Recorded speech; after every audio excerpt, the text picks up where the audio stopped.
My daughter-in-law called me useless in the house I owned, then tried to control my money, my space, and my peace. So I stopped explaining, signed 2 documents, and let her find out what my silence was really worth. I used to think my own home would always be my sanctuary, right up until my daughter-in-law started moving my furniture around without asking. 6 months ago, Vanessa and my son, Caleb, moved into my upstairs apartment, supposedly to save up for a down payment on a house of their own. In the beginning, we hit a nice, peaceful groove. But last week at Sunday dinner, everything shifted. I casually suggested we dial back the thermostat a bit now that spring was finally here, and Vanessa just laughed right in my face. She looked straight at Caleb and said I was being old-fashioned and completely useless, adding that my modest widow's pension barely covered the electric bill anyway, so I didn't really have a say.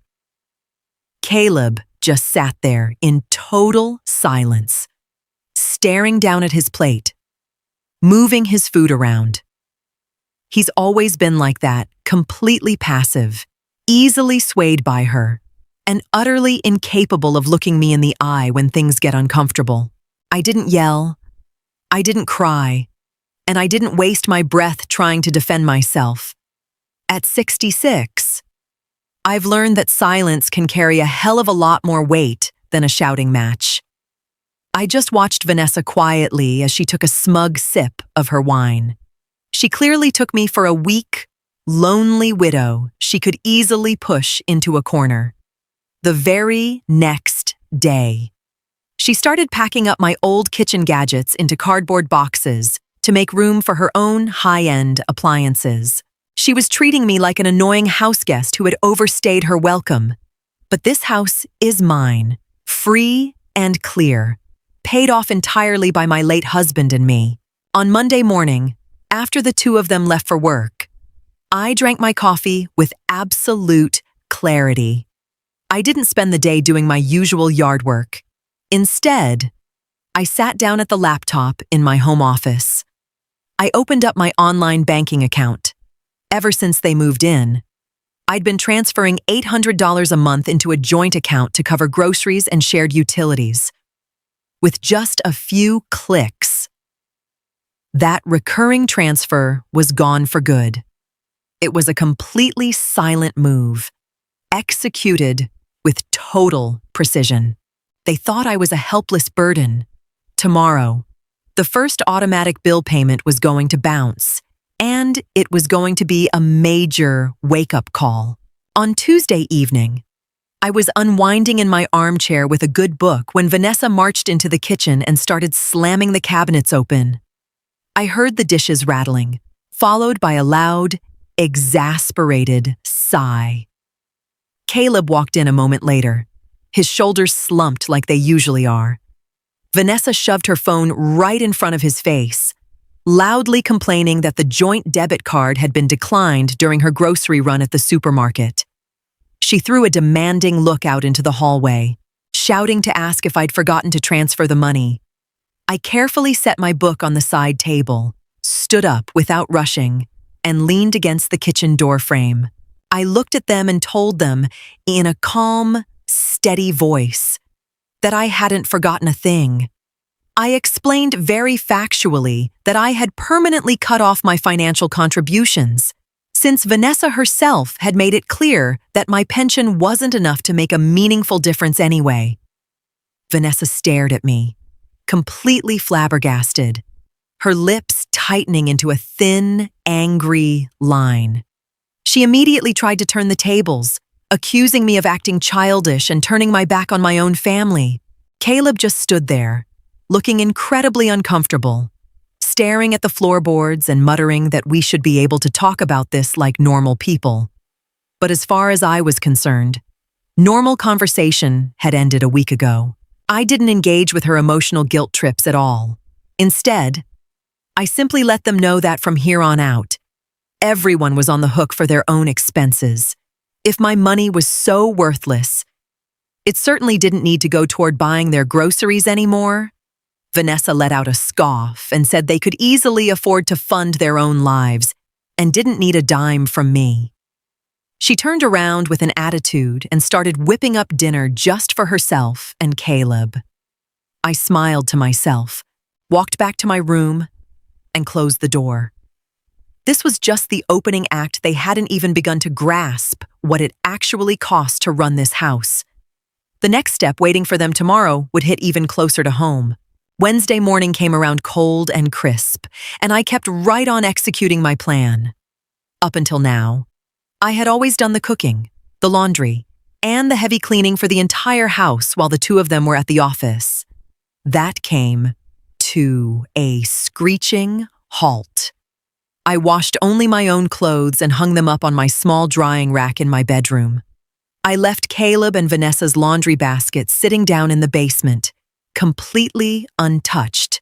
When Vanessa got home that afternoon and saw the overflowing laundry, she called out for me, clearly annoyed.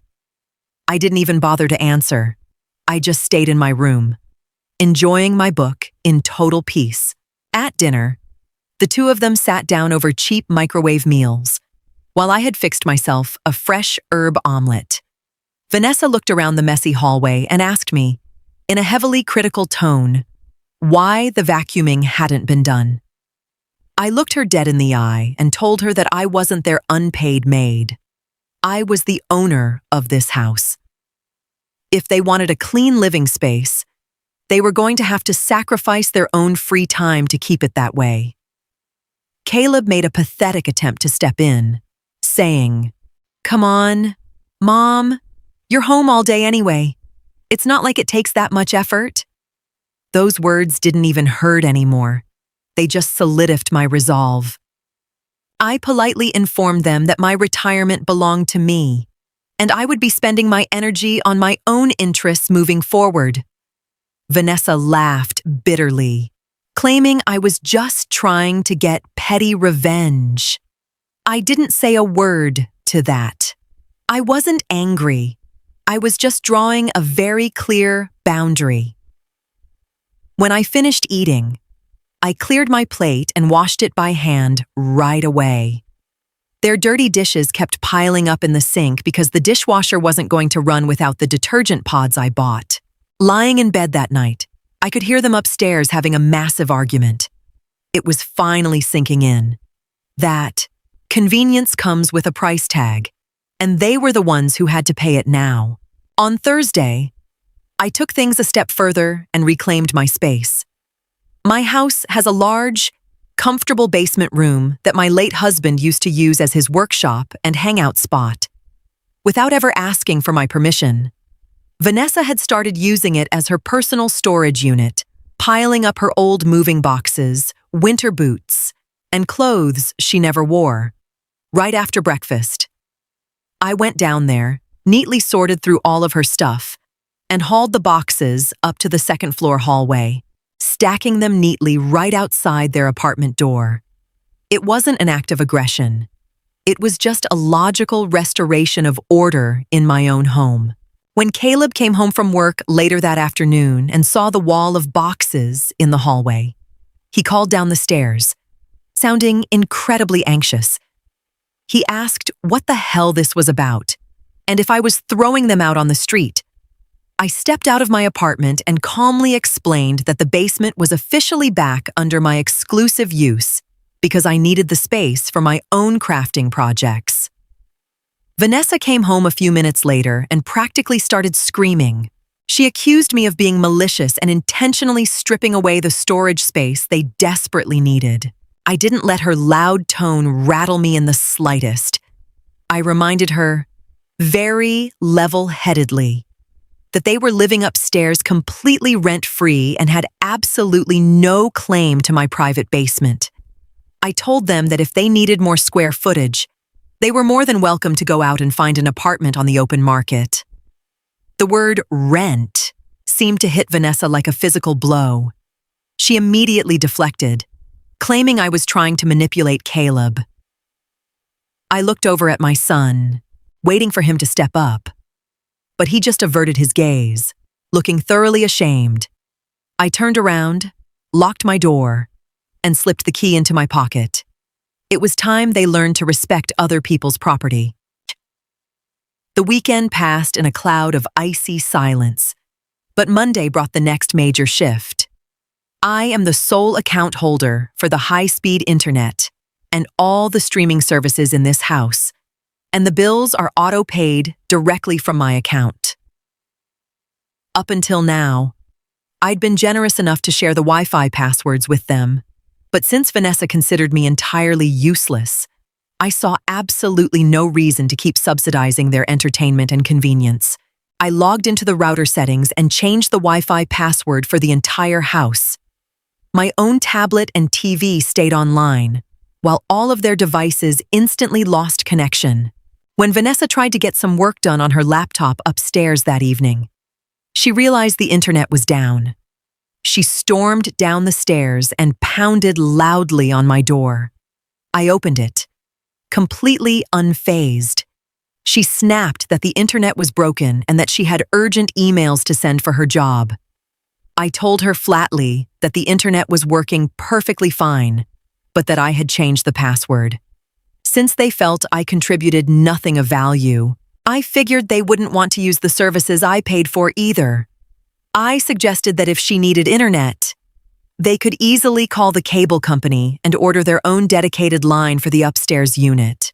Vanessa was practically boiling with rage, accusing me of intentionally sabotaging her career.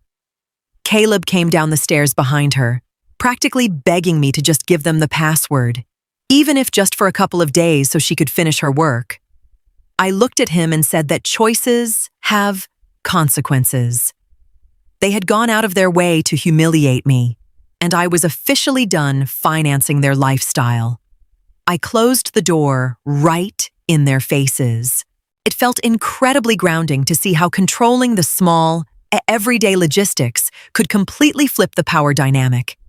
They were finally learning the hard way that my contributions to this household were anything but invisible. And I wasn't done yet. Thank you for watching Quiet Revenge. AI tools may assist some parts of our workflow, but every story is carefully chosen, edited, reviewed, and produced by our team. If you'd like to help keep these stories coming, please consider supporting the channel with the price of a small coffee. Ko-fi, https:/ko-fi.com/The Story Family Patreon, https:/www.patreon.com/Quiet Revenge Family. PayPal, https:/www.paypal.com/paypalm/Kun Your kindness means more than you know. Tuesday brought the first real shift in their attitude. The trash was now overflowing in the kitchen. The sink was full of crusty dishes, and the house no longer smelled like the home-cooked meals I used to make. Vanessa was finally realizing that her stubborn pride wasn't getting her anywhere. Around dinner time, Caleb knocked timidly on my door. He was holding a bag of the expensive gourmet coffee roast he knew I loved. He looked completely exhausted, and it was obvious the non-stop tension between him and his wife was wearing him down to the bone. He quietly asked if he could come in for a minute. I let him step inside, but I didn't offer him a seat. He hesitated for a second, then started trying to apologize for the things Vanessa had said the week before. He claimed she hadn't really meant it and was just under an immense amount of pressure at work lately. I listened to him quietly, never interrupting once. When he finally ran out of things to say, I looked at him and told him that an apology from him for his wife's behavior didn't mean a thing. Vanessa needed to be adult enough to understand how to treat people herself.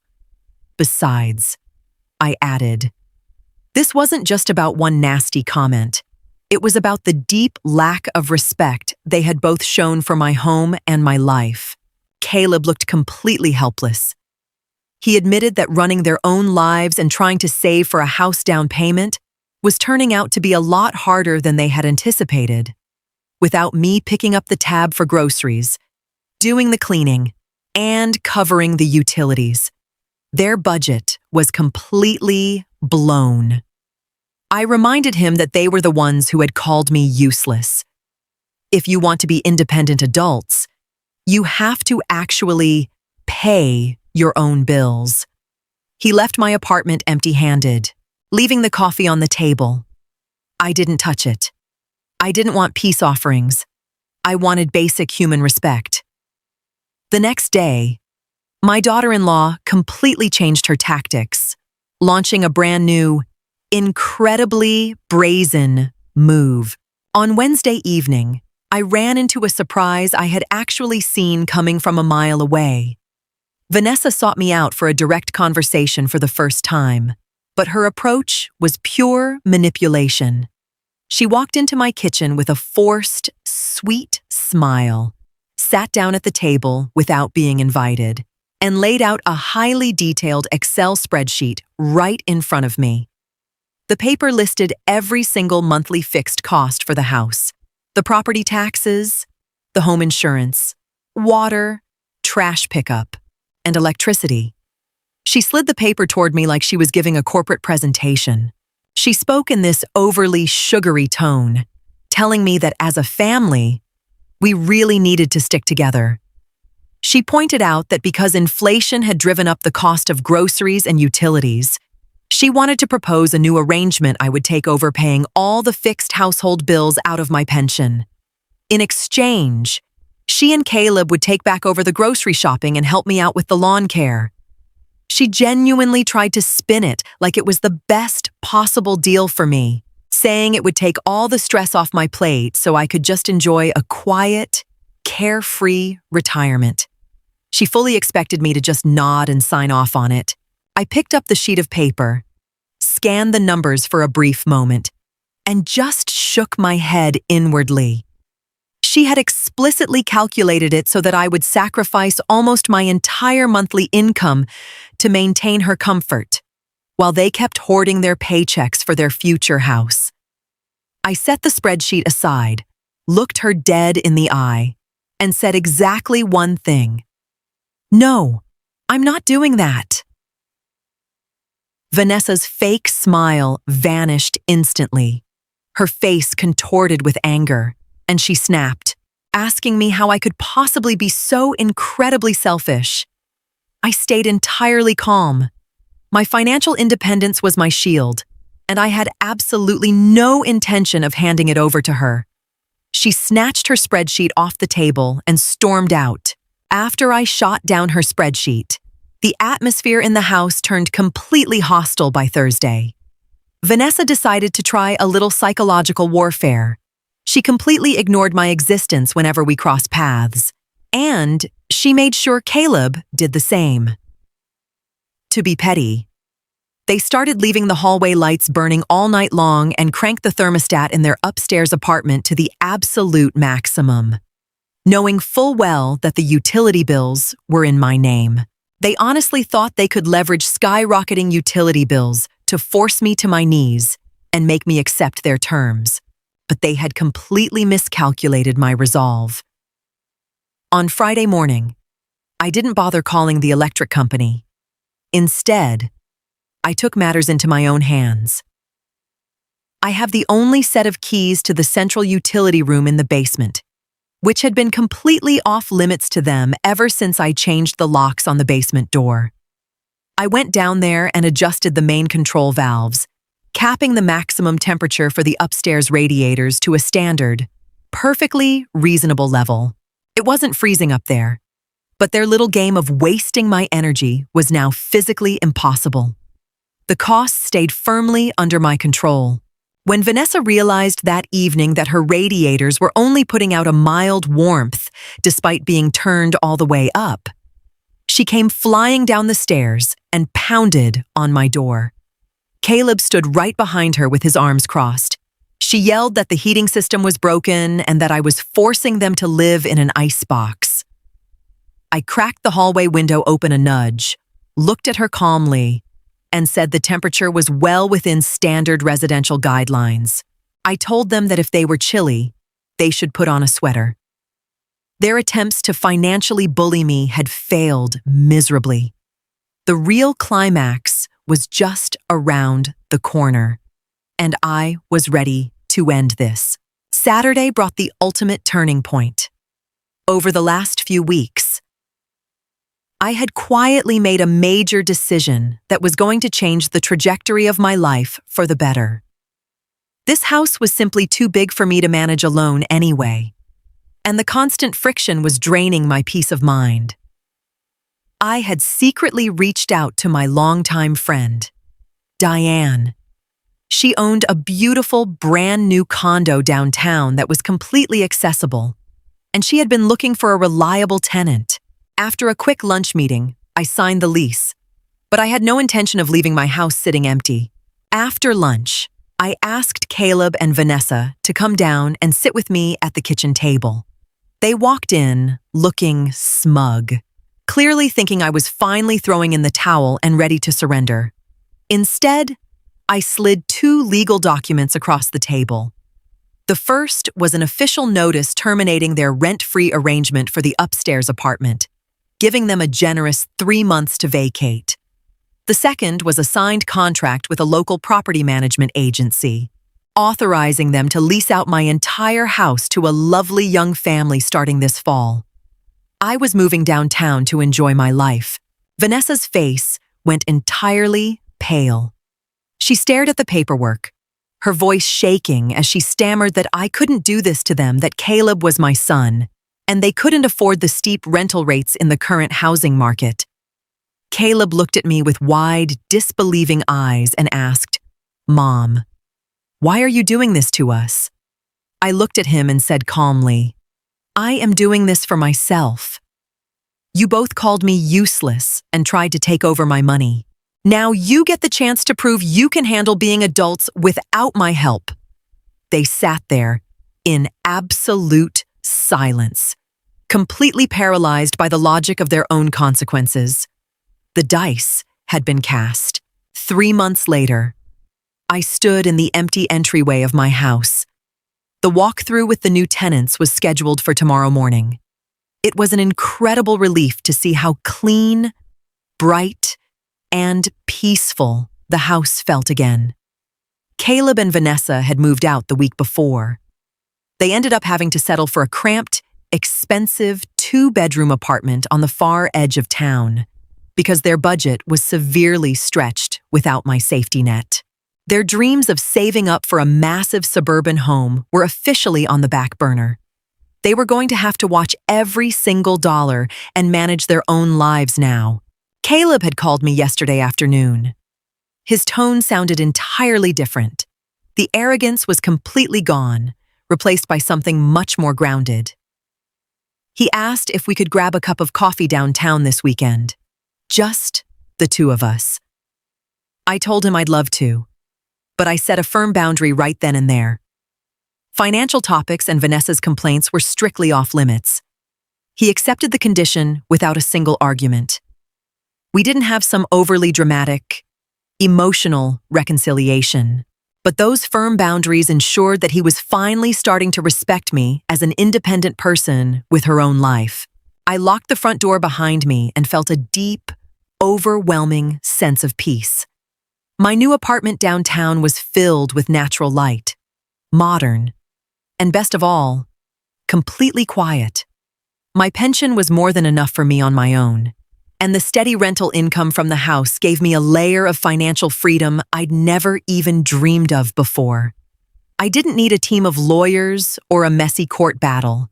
I just needed my own quiet courage and the power of my own signature. I got into my car and drove toward my new life, without a single regret and completely excited for what was next. I had finally won my life back. Thank you for watching Quiet Revenge. AI tools may assist some parts of our workflow, but every story is carefully chosen, edited, reviewed, and produced by our team. If you'd like to help keep these stories coming, please consider supporting the channel with the price of a small coffee.